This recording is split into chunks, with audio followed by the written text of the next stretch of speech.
You know, there's something very interesting about knowing God. You see, God is not part of the material world in which we live. Amen. God is spirit. Therefore, to know him, we must know him by the Spirit, not by the intellect or the natural understanding. And this morning, I want to share with you just a little bit from the book of Revelation, which is the last book in the Bible, and chapter 4. Did you say 4 or 4. 40? Revelation chapter 4. And this book, of course, was written by a man who was a prisoner on an island, and under the Roman Empire, of course. And what was his crime? His crime was that he knew God. Really, that's about it. He hadn't done anything wrong as far as the law was concerned, but they put him on that island because they didn't like what he stood for. He knew God, but in that place, on that island, separated from humanity, and on that island they were put there basically to die, because there was nothing there. I mean, if you didn't go crazy just from the place itself, then you know, there was, I don't think they fed them very much. But in chapter 4, he is speaking here. This is John speaking. And he says, after this, I looked, and behold, a door was opened in heaven. This is not a history book. This is not a history book. This is not just telling us what happened so many years ago on an island called Patmos. You see, he says here, a door was opened into heaven. I want to tell you that for every one of you here today, God wants to open that door for you. Yes, he does. You see? And if he opens that door for you, you will come into an understanding and a knowledge which really will, it will lift you above the world in which we live, to begin to see the world as God sees it. Yeah. Because there are so many things that we don't see with our natural eyes. But I want you to understand that when you were created spirit. Every one of you here today is in fact spirit, but the spirit lives in a body. Yes. So when you look in the mirror, you don't see yourself. You only see your body. Your body gives you recognition on this earth because you see each other and we recognize what we look like and so on. But you see, this is only my body. This is not me. Your body is not you. It's the house you live in. That's all it is. And your house was not created. Your house, the body, was formed in your mother's womb. And in Psalm 139, this is what he says about your body and how it was formed.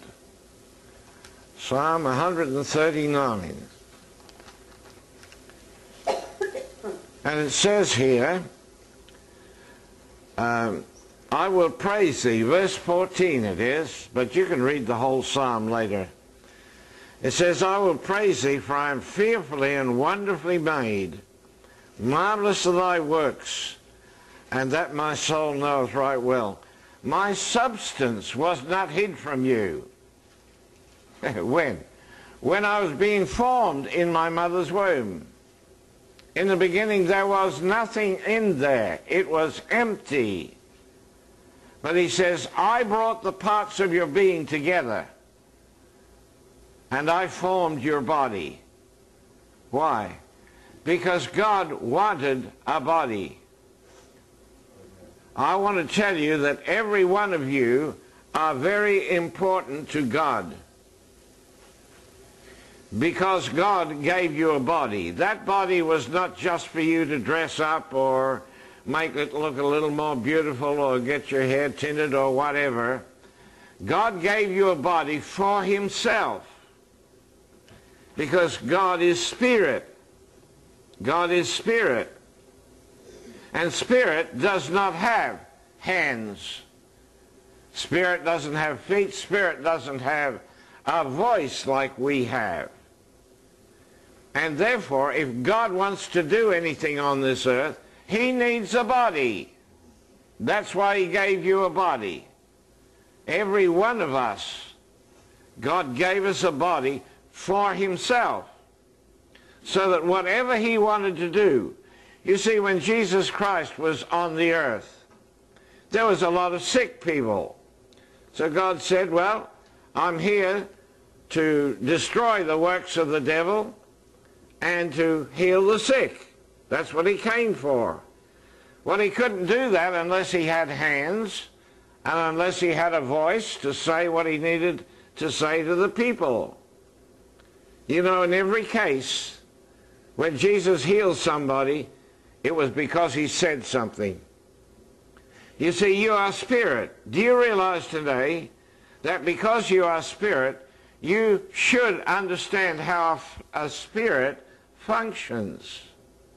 How does a spirit function? When God created the heavens and the earth, what did he do?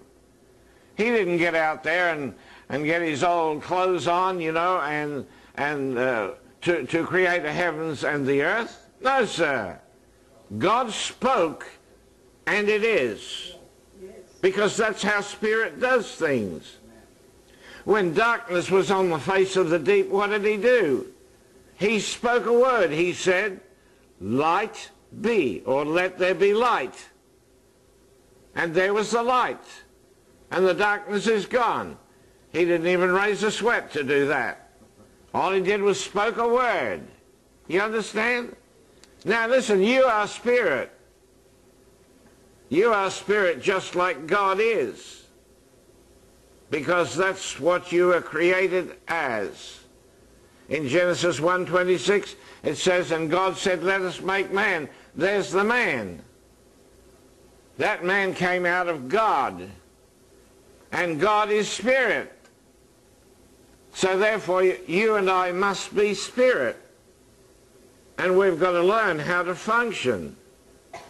When you get sick in your body, remember, it's your body that gets sick, not you. Amen. You hearing this? Yes. Not you. You don't get sick. Why? You are spirit. Amen. That spirit is Christ. Hey, he never had a headache. He sure did.